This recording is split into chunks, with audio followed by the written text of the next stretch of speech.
Bonjour à tous et bienvenue dans l'enjeu, le podcast qui vous dira tout sur les matchs les plus importants de la planète football.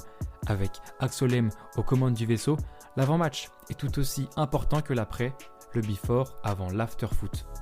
On a retrouvé le football lundi avec le retour de la Première Ligue à l'heure du Boxing Day et cette reprise s'étend à tous puisque la Ligue 1 reprend déjà ce mercredi à l'aune de la 16e journée. Un mois sans Ligue 1, c'est long, alors on s'en était arrêté où ? Sans surprise, on retrouve le Paris Saint-Germain à la première place. Meilleure attaque, meilleure défense du championnat et toujours invaincu cette saison, toutes compétitions confondues. C'est d'ailleurs la seule équipe des 5 meilleurs championnats d'Europe à l'aide depuis la reprise au mois d'août. Le PSG qui a vu le retour de ses stars à l'entraînement après la Coupe du Monde, notamment celle d'Mbappé, revenu après seulement 3 jours de repos.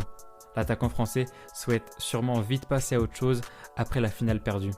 Le retour de Messi quant à lui se fait attendre et il sera intéressant de voir comment vont se passer les choses au PSG après cette Coupe du Monde qui a divisé une équipe composée de nombreux internationaux. Derrière le club de la capitale, on retrouve le Racing Club de Lens, deuxième à seulement 5 points du leader. Les 100 et or s'imposent véritablement comme un cadre de cette Ligue 1 alors que ça fait seulement 3 saisons qu'ils sont remontés dans l'élite. Et après 2 ans à prétendre aux places européennes sans succès, il semblerait que celle-ci soit la bonne. Lens, c'est quand même la deuxième meilleure défense du championnat avec 10 buts encaissés, soit un de plus que les Parisiens. C'est aussi des victoires contre Rennes, contre Lyon, à Monaco et surtout à Marseille au Vélodrome 1-0 en octobre dernier. Et ce retour de la Ligue 1 tombe d'ailleurs super bien puisque les Lensois reçoivent le Paris Saint-Germain ce dimanche à 21h. Match très important et on aura l'occasion d'en reparler cette semaine. L'équipe qui complète le podium, c'est Rennes avec 5 points de retard derrière Lens. Les Rennais disposent de la deuxième meilleure attaque du championnat avec 31 buts en 15 rencontres, soit 2 buts par match en moyenne. L'équipe, entraînée par Bruno Genesio, n'a d'ailleurs pas été battue depuis le 27 août dernier, soit une série d'invincibilité de 11 matchs. Je me répète, mais s'il n'y avait pas le PSG, ce serait la plus grande série de matchs sans perdre en Ligue 1 cette saison. Allez, on quitte le podium pour s'intéresser aux 4 clubs qui suivent. L'OM, Lorient, Monaco et Lille se tiennent à 4 points d'écart entre la 4e et la 7e place, donc autant vous dire que le classement change très souvent d'une journée à l'autre. La surprise, c'est évidemment Lorient qui arbore sa 5e place fièrement. Les Merlus ont fait un départ canon en Ligue 1 et on les attendait vraiment pas à ce niveau, eux qui avaient fini 16e la saison dernière.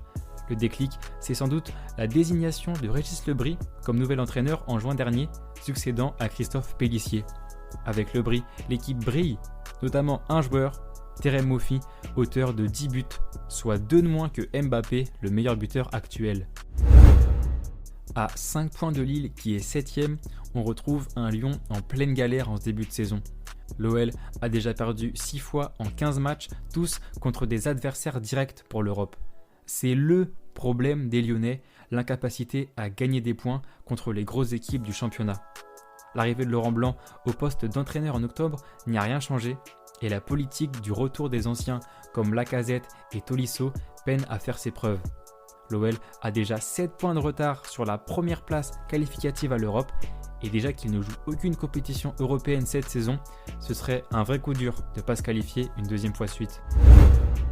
Enfin, on finit par le fond du classement, par une équipe qui a fait parler d'elle au mondial, mais qui ne brille pas par sa position.